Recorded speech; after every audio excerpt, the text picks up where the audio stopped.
My name is Veronica Jennings, and I am the Advertising Special Sections Manager here at Newsday. We are glad to have you this evening. This is the College Financing 101.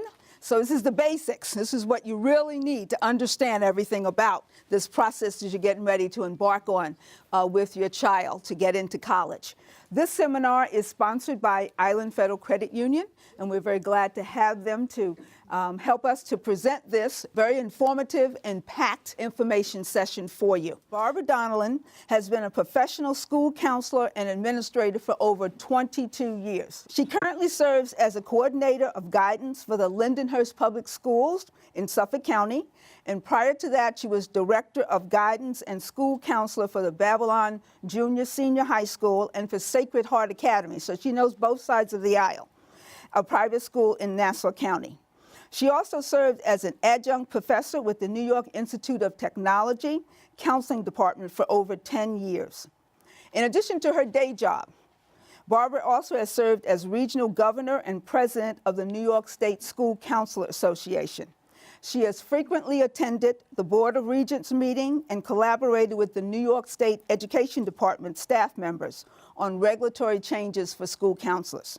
She has presented on the national, state, and local level in regards to school counseling topics.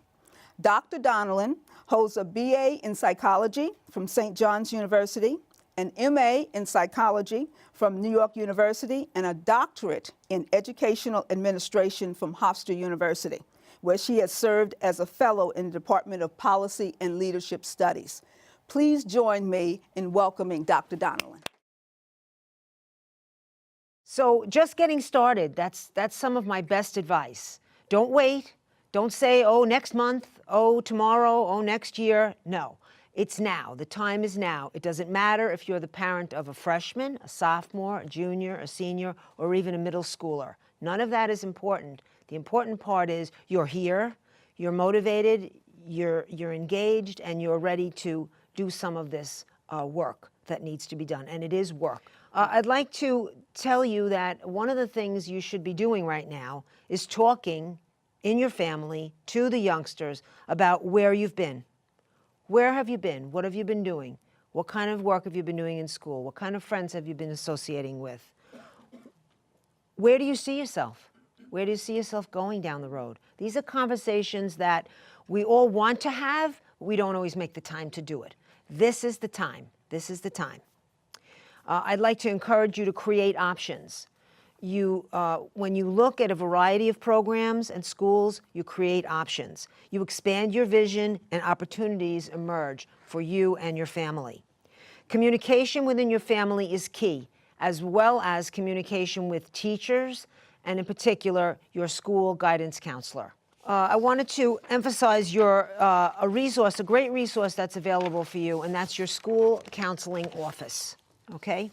And I use the word office rather than just your school counselor, because we all work in these offices now, which are really rich with resources, talent, folks who are very experienced in this process. One of the things that is kind of new, or you might not be so aware of, and schools tend to differ, is the wealth of resources available on the web. It's either on the website for the school district. At Lindenhurst, we maintain what we call an e-board.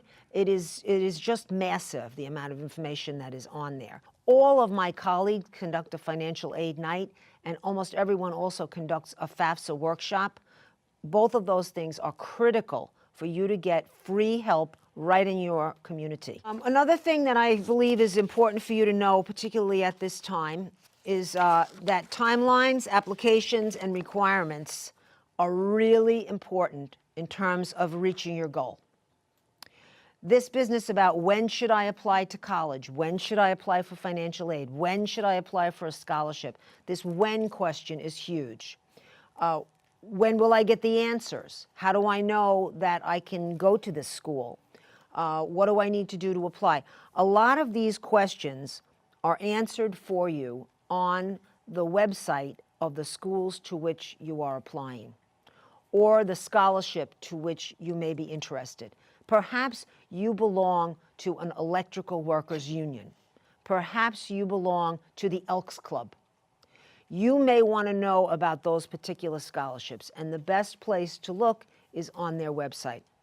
When you get the answers to some of these questions that are in your minds, particularly about the timeline, the due date, directions, what you have to fill out, the answers to these questions will set you on the place to the goal.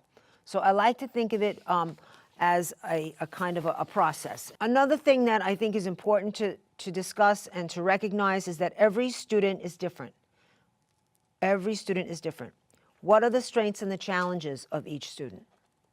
What are the interests of the student? There's students who are engaged in activities outside of school. Many of our students do tremendous things. I think when we think about activities, you know, colleges ask us, what do? We all tend to think about what we do in school. We call it extracurricular activities. We often think of sports.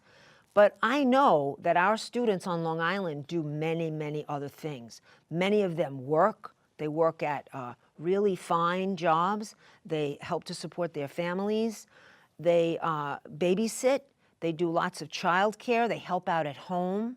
They volunteer in their temple, in their church, in a local community organization. They do a lot of things like that. And those are things that I want to encourage everyone to be thinking about and to convey this to the colleges and scholarships that you apply to. This analogy that when you're approaching the college process, you're approaching it just as you would any other major decision in your life. So these are the kinds of things that you need to do research.